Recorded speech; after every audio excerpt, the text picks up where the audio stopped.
Big government's awful. We just saw how it wastes billions on failing energy schemes, how it sometimes takes people's land by force and turns their property into abandoned lots. Well, I don't like my big government, but what choice do I have? I like America. I don't want to leave. But what if there were a way to have more competition among governments within America? We know competition forces people to become more efficient, to get rid of stupid old rules and roadblocks because customers leave if you don't. So, what if we turned over some unused land in America to create areas with fewer rules, simpler legal systems, small government that would give you another option? You could move to one of those places.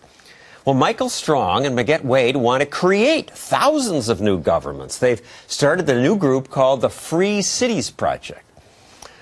What's that about? Well, as you say, competition makes everything better. Silicon Valley is great because thousands of young entrepreneurs create new companies. We want to encourage thousands of people around the world to create new governments that have different kinds of rules, each competing for customers, so we have the best education, the best healthcare, and the most peace and prosperity you can possibly imagine by means of competition.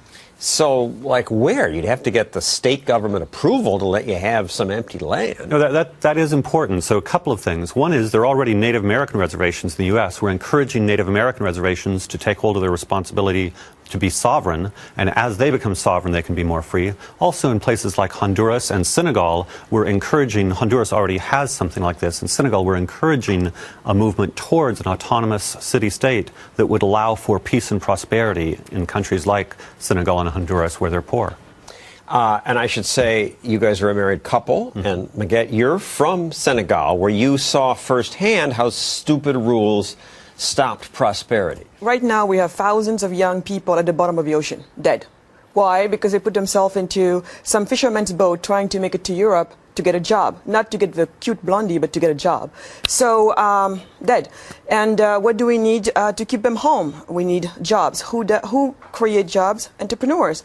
But for entrepreneurs to be incentivized into coming and creating jobs somewhere, you better make it right for them to come in and do such a thing. And that's not the case in Senegal? Absolutely you taught me not. that there was a government monopoly on cement, but they recently allowed a competitor in. Prices fell by a third. Exactly. We were colonized by France at some point. And, for example, in labor laws, why is it not so incentivizing for me right now to start a company in Senegal? For example, I'm married to my employees, good or bad. Who here can imagine such a thing? Them. You cannot fire an employee. The welfare system's huge. France says you can't fire an employee, so Senegal said that must be a good rule. Absolutely. Absolutely. And in terms of also being able to set up a company, we are much better now in terms of the registration. You started a beverage company in Senegal. It's very tough. Yes, it was an ordeal. It was an ordeal. And I did it because I'm from Senegal and I have an interest in trying to improve things. But for an American company or anyone who has no incentive of going through what I went through, why would they put themselves through such a thing? What people don't realize is that the developing world is massively overregulated. If we had simply as much economic freedom as Denmark in countries around the world, there would be almost no poverty and almost no war. What, there'd be prosperity in Africa if they had fewer rules? Big time. Africa is the most regulated region, most regulated continent on Earth. It is very counterintuitive. And the fact that we have so many rules, who does it benefit the most? Multinationals. That people are so... Because they're smart and they have absolutely the way to get around the rules. And crony capitalists. In the Congo, it requires 18 documents to import anything. Which means that the only people that actually import things are people that pay bribes. You know, people talk about corruption. Corruption in Africa is a symptom of massive overregulation. Right. People have to pay off people if you can't do it legally. So are there any of these free cities in the world? Well, Hong Kong and Singapore are the best examples, and they are the fastest growing entities for the last 50 years. Hong Kong and Singapore were both roughly the same level of development as parts of Africa in 1960. Now they're among the wealthiest places on Earth. And Dubai wanted to create a financial sector, but they had Sharia law, so they couldn't. Dubai was brilliant. They are the first clear example of using a different legal system. They looked around the world. They saw that Hong Kong, Singapore, New York, Chicago, Sydney, London all ran British common law. British common law is much better for commerce than is French common law or Sharia law. So they took 110 acres of Dubai soil, put British common law with a British judge in charge, and they went from an empty piece of soil to the 16th most powerful financial center in the world in 8 years. 8 years, boom, just like that.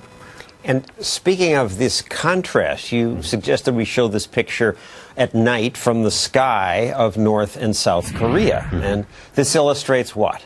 That prosperity is dependent on rules. Explain what we're looking at here. Sure. South Korea has plenty of light, plenty of development. South Korea and on the top you see China with some development, and the middle is North Korea, no light. Exactly. This shows that rules determine prosperity. Same culture, different rules. So some libertarians say the answer to this is seasteading. The governments will never go along within the United States, so we're going to go out in the ocean.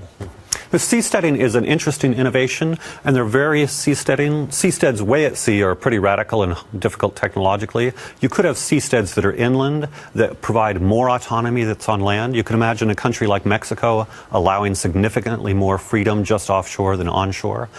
Even cruise ships are used in some ways as opportunities to do things that might otherwise not be possible. So seasteading is another way to create freedom and prosperity and to escape abusive rules that exist around the world. A free city within America would be a lot cheaper than building a platform in the ocean. We hope the Native American tribes take off and become islands of freedom. 564 islands of freedom across the U.S. Thank you, Michael Strong.